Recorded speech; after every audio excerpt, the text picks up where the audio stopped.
Those are criminal leaks. The leaks are absolutely real. The news is fake media, the failing New York Times. Fake news. Very fake news. They should be ashamed of themselves. Impartial, free and fair. Yeah, sure. Mr. President. Just like CNN. Watch how friendly he is. Go ahead. Not a simple question, not a fair question. Okay, sit down. I understand the rest of your question. The tone is such hatred. Poison. That's what it is. It's a verbal form of poison, meant to affect your view of the media world, meant to harm news organizations. Notice what Trump was doing with this tweet, this now famous tweet from Friday. You saw it. It says the fake news media, failing New York Times, NBC, ABC, CBS, CNN, is not my enemy. It is the enemy of the American people. He was singling out specific news outlets as enemies, including this one. He wasn't talking about the entire press. He was talking about those 5. And he wasn't saying that they're his enemy, but your enemy. Maybe trying to drive another wedge between the sources he likes and the sources he dislikes. Maybe he was also trying to just distract us, right? Let's see, what else happened that hour, the 4 p.m. hour on Friday? Let's go ahead and pull it up in the control room. This is from CNN at 4:01 p.m. And this is exclusive video of the FBI Director James Comey leaving a classified briefing on Capitol Hill with members of the Senate Intelligence Committee and a handful of other senators. And we are told that meeting was, listen to this, about Russia. What was said in that meeting remains a mystery 2 days later, but reporters are trying to figure it out. Some folks in the media say Trump's huffing and puffing about the press is just a petty distraction, that we should focus more on covering his actions, what he does, and not what he says. And it's true that his actions are the most important thing. But some of his actions are about the media. Appointing aides who condemn the press, holding news conferences to complain about the coverage for an hour and 15 minutes, and carefully composing tweets in response to what he sees on TV. Those are his actions.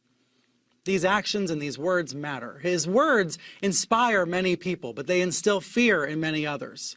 His words are what won him the election. Words like crooked and build a wall. Now his words like fake news are part of a never-ending campaign. I would describe those words as poison. So we're going to take his words and actions seriously here and discuss the consequences. Looking back at history, recent history, there's only one president who so vehemently called the press an enemy. It happened in secret. We're going to be around and outlive our enemies. And also, never forget, the press is the enemy. The press is the enemy. The press is the enemy. A number of veteran journalists have told me they see parallels to Richard Nixon right now. So we have an all-star panel here to help break this down. We're going to bring in all these voices in just a few minutes. But when it comes to comparisons to Nixon, there's one expert I must start with right there in the top, Carl Bernstein, CNN political analyst, one half of the famed Woodward and Bernstein team that broke Watergate wide open. Carl, Nixonian, is that appropriate? Is it a fair comparison to make 30 days into Trump's presidency? Trump's attacks on the American press as enemies of the American people are more treacherous than Richard Nixon's attacks on the press. Nixon's attacks on the press were largely in private. There's a history of what enemy of the people that phrase means as used by dictators and authoritarians, including Stalin, including Hitler, and I'm not about to say anything about comparing Hitler and Trump, but it's a demagogue's statement. And we live in a time now when there is no civic consensus in this country, like there was at the time of Watergate, about acceptable presidential conduct. There was a consensus that Nixon had to leave office because he had breached that acceptable conduct. We have no such acceptable compact among Republicans, Democrats, conservatives, liberals in this country today. So Trump is out there on his own leading a demagogic attack on the institutions of free democracy, including the press. Do you have the sense that it's working? Because one reaction would be, these are just words. These are just words. He's not taking actions. He's not threatening news outlets, trying to shut places down, filing lawsuits and things like that. Does it working that his anti-press attacks are actually having an impact? I think it's working in the sense of playing to his base and further dividing the country. Is it working in terms of also scaring the hell out of a lot of Republicans on Capitol Hill who think that he is off on a ride that is dangerous to American democracy. And are they quaking, many of them, without speaking out? Yes. We are into terrible authoritarian tendencies that we are seeing in the new president of the United States. We've never seen in an American president such open authoritarian moves and rhetoric. This is a terrible time we're living in. And the press, look, when the press was reporting on Hillary Clinton's server and the Clinton Foundation, the same people who he's now calling enemies of the American people, Donald Trump thought we were patriots. So the hypocrisy of this, aside from the lies that underlie the president's words, we are doing our job. That is what we're there to do. We need to find out all of what this president is doing, what his administration is doing, nothing more, nothing less. And that's what we're doing. We are not enemies of the American people. In fact, we're the last resort of the American people to a dictatorial and authoritarian inclined president. Strong language from you, Carl. Let me bring in some other voices to see their perspective on this. Selena Zito, a columnist for the Washington Examiner and a CNN contributor, and political analyst Jeff Greenfield, both joining me now. Jeff, your impression here. Carl is using words like authoritarian. Would you agree with that characterization?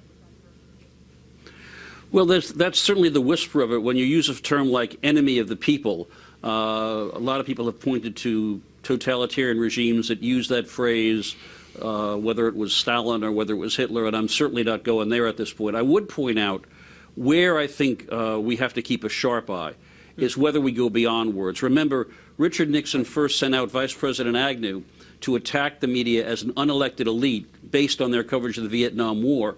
And more seriously, there were plans in the second term to use the government's power to do things like take television stations away from companies that own newspapers and challenge licenses. So what I think would be useful, rather than just focusing on the words, is to see whether or not this takes the form of action in which the power of the government, whether it's antitrust, tax laws, whatever, whether that's used. I mean, CNN is part of Time Warner, which is engaged in a huge merger effort with AT&T. Does the government oppose that on what might ostensibly be sound antitrust grounds, but are really doing it to punish Time Warner and CNN? That's the sort of thing I would like to keep an eye on. Past mergers like the AT&T Time Warner deal have received government approval. Trump, before Election Day, before he won the election, said he would block. He vowed to block that merger. At the moment, it is working its way through the regulatory process. These companies hope it'll clear by the end of the year. But what you're asking, Jeff, it's a giant question mark about what this administration will do with regards to the merger. It strikes me as something I've been saying privately, and I haven't said it on television. I think I probably should, which is that as journalists, I think we need to think about how bad it could get for the news media, meaning we shouldn't have a failure of imagination here. I hope that this administration does not go down the road of blocking licenses or auditing journalists and things like that. But we need to know what's possible and imagine what's possible and prepare for it. And certainly media lawyers are doing that. Selena, let me bring into this conversation. You were writing on Friday about Trump's enemies tweet. I want to make sure we're not going overboard, overreacting to what the president's posting on Twitter. So how did you interpret it? Well, I think we have two things going on. To Carl's point about is it penetrating into the American public, I can remember in Ambridge, in my own backyard in Pennsylvania, covering a Trump event. And I was on the phone with my editor, and a woman, elderly woman, she later told me she was 74, said, "Do you work for CNN?" And I said, "No, at the time I didn't." And she said, "Oh, well, that's good, because if you did, I would spit on you." I was like, what? You know, so that is penetrating into the American public because she believed that we were unfair and that we were deliberately trying to hurt her candidate. Having said that, Trump, I believe that Trump believes he needs someone, a straw man, someone to blame because there's not a Hillary Clinton out there. And we make the easiest foil for that. And our problem tends to be is that people believe we spend too much time focusing on what he says about us, and they would like to see us spend more time on what he's doing. Does that make sense? It does. I would argue that some of his actions, what he's doing, is attacking the media. Well, that's true. It's more than attacking. Go ahead, and then I'll make my point. Well, I mean, we're caught in a really bad position as in the way that I see it. We are not the enemies. We work very hard to bring the truth to the people. The people need a free press. It's a vibrant part of a democracy. Carl? Look, Trump is an enemy of the truth. That is what we know from his presidency thus far. He's not interested in the truth. He's not interested in the best obtainable version of the truth, which is what real journalism and reporting is. He's not interested in a fact-based debate. And what we are seeing already are actions at intimidating the press, which means the people lose, and intimidating those in the American government who talk to the press. We already, as in the Nixon years, are watching Trump initiate a leak investigation of draconian threats that's already underway. That is the threat to the American people. We don't need the press to be self-centered about attacks on us. Yeah. We need to be, all of us, focused on attacks on the First Amendment, on the Constitution, free press, and how it reaches the people, especially when we have an authoritarian president who seems not to understand the Constitution. Nixon understood the Constitution. This To tell you what, president does not. Carl, you set up my tease perfectly. We're going to talk leaks.